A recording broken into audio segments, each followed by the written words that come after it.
Hello, and welcome to New Beginnings Start Today, the podcast for people who want to grow deeper in their faith in the Lord. I'm your host, Dr. Douglas Keffer, a minister, licensed clinical pastoral counselor here in Roanoke, Virginia, and I have a passion to help people live their faith. Today, we're going to talk about adversity, strengthens or defeats, and how you can learn to look at the adversity that comes into your life as an opportunity to grow stronger in your faith.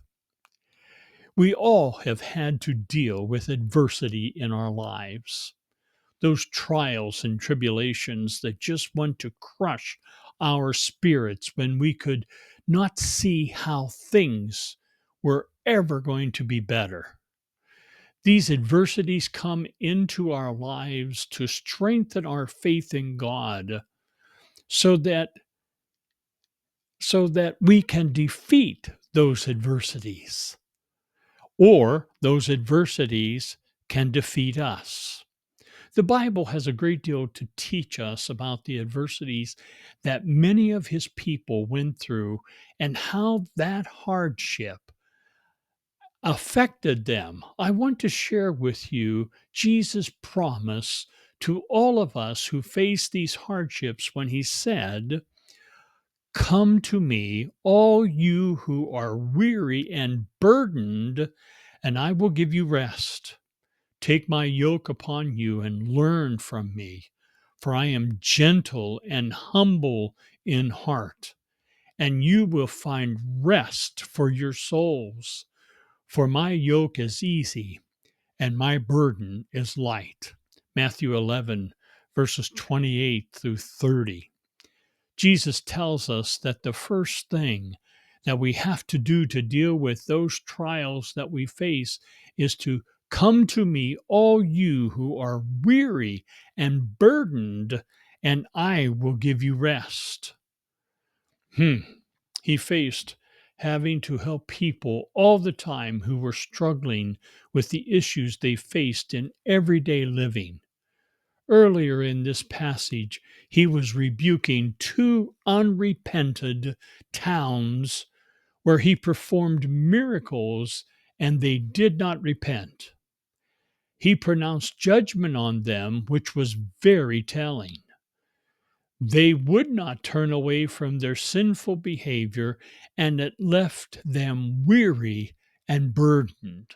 How many times have you felt weary and burdened? I recently got an email from a former client, and he shared with me the same sense of being weary about the lack of affirmation from his wife that he has been seeking for a very long time. He works very hard at his job to help stay solvent financially and wants to provide the very best for his family. They sit and talk about the budget that they have developed, but they still face the same financial stresses that have burdened them for years now. He continues to work at growing in his faith in what God can do in these circumstances, and it's going to bless him with Jesus' promise, and you will find rest for your souls. I pray that this man's steadfastness in showing his wife and children his example of gaining strength in trusting the Lord for his care in these circumstances. Among individuals in the Bible who experienced such adversity are David, 2 Samuel chapter 22, verses 29 through 32, Job, chapter 19, verse 8, chapter 23, verse 17, chapter 30, and verse 26, Jeremiah, Lamentations, the third chapter, verse 2, Isaiah, chapter 50, and verse 10, Micah chapter 7 and verse 8. Looking at these examples, you will learn very quickly that God uses adversity to strengthen us so that we will grow in our spiritual maturity. This can be used to help so many people in our lives on a daily basis. Look at David's affirmation of God's help in his life when he was in the middle of adversity. We learn how he trusted God for the strength to get through that adversity when he writes, "You, Lord, are my lamp. The Lord turns my darkness into light. With your help, I can advance against a troop. With my God, I can scale a wall. As for God, his way is perfect. The Lord's word is flawless. He shields all who take refuge in him. For who is God besides the Lord? And who is the rock except for our God? It is God who arms me with strength and keeps my way secure. 2 Samuel 22, verses 22 following. David acclaims that in his darkness, or in the uncertainty of what was going before him, God gave him the ability to have hope where there seemed to be no hope. His imagery is so profound, stating that God's light turned the darkness into light, which helped him to face the enemy and rise above the obstacles that he faced as, as he scaled a wall. How was how was he able to have this confidence in what he was doing? It is because the truth God revealed to him when he says, "As for God, his way is perfect. The Lord's word is flawless. He shields all those who take refuge in him." This is how you are able to see the light at the end of the tunnel, because you learn to trust God's care of your life in the midst of your trials that want to defeat you and to steal your joy and to steal your faith. Adversity prepares us to be of help to other people who are facing very trying situations and seemingly have lost hope of having any good thing come from their situations. Listen to what James says about falling into diverse temptations when he writes, "Consider it pure joy, my brothers and sisters, whenever you face trials of many kinds, because you know that the testing of your faith produces perseverance. Let perseverance finish its work so that you may be mature and complete, not lacking anything." James 1, verses 2 through 4. I cannot tell you how many times I have used this scripture and to try to help people to understand that they are to be happy when they face the trials and temptations that Satan throws at us every day. They would say to me, "Dr. Keffer, I can't see how I would see my situation as pure joy. That doesn't make any sense." So few people understand that God uses these trials as a way to strengthen us in our reliance upon His plan for our lives to be exactly what we need to be stronger in our faith. I counseled a couple who were really having problems in their marriage. They tried to make things work, but there was just too much damage in their relationship, and they came to the conclusion, we need to end this marriage. They did, and God used the adversity of that marriage to allow them to see that, trusting that things could be better, they moved forward with their lives. I recently got an email from the husband telling me how God is blessing his life. He remarried, and the woman that he remarried brings him happiness, and he her.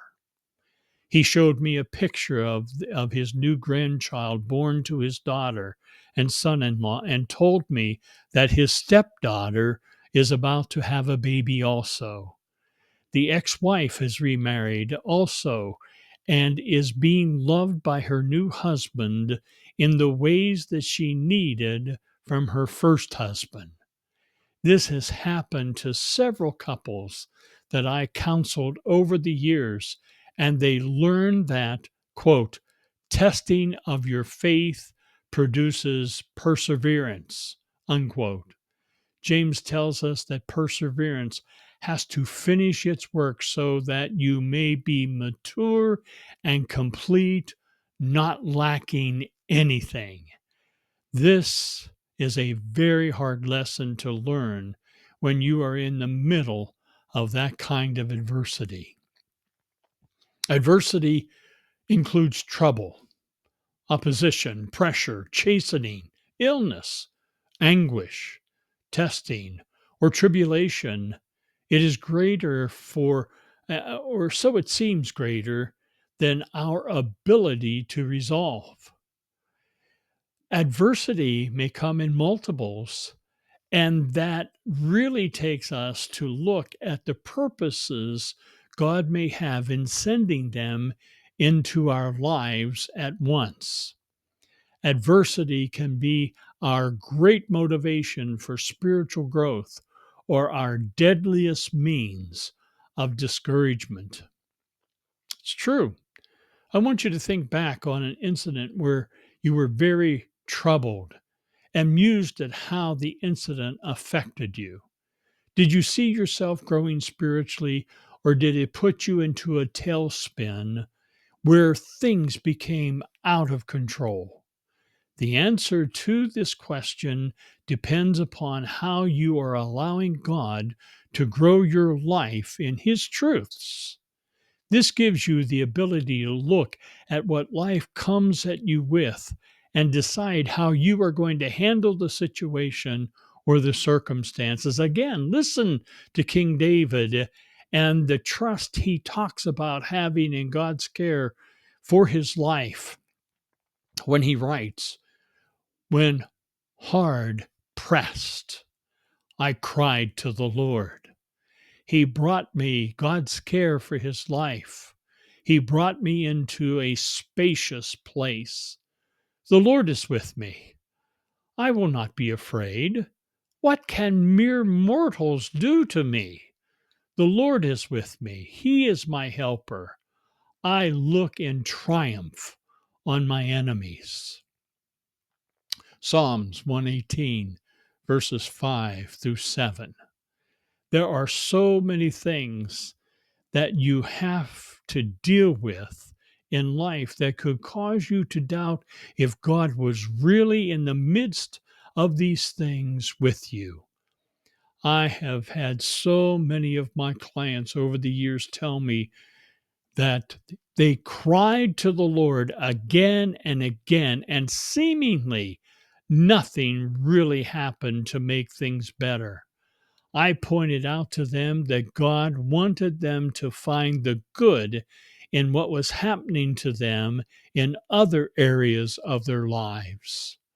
I want you to think of what it means to you right now to know that God has brought you into a spacious place. Yes, the situation can be grave, and I am not dismissing that, but I want you to look beyond that situation that wants to steal your joy and believe the Lord is with me. I will not be afraid. It takes courage. It takes courage to live with that kind of mindset, but you can and you must. Why? David answers that question when he says, "What can mere mortals do to me?" Living with that kind of faith, the answer is simple: not much. My prayer is that you will be able to look at the adversity in your life differently now by seeing God's promises to you. No matter what your situation is, God is there to help you with it and to give you the strength to move beyond it. I want you to have David's view. I look in triumph on my enemies.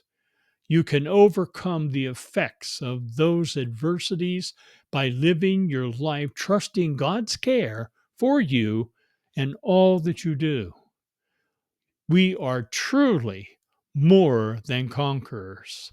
Thank you for listening to this episode, and I want to invite you to contact me and share how you are having victory over the trials and tribulations you are facing by trusting God to help you. Answer this question. How are you trusting God to help you resolve the problem that is stealing your joy right now? If you're seeing this on YouTube, please click on the subscribe button and the like button, and also click on the share button and share it with all your friends. That would be so helpful to me. Tell me about other issues that you would like me to address by leaving your comments, and you can email me at drdouglaskeffer@gmail.com. I also encourage you to pick up a copy of my new book, New Beginnings Start Today with God. And you can get that on my website, drdouglaskeffer.com. Click on the link below. Until next time, God bless you.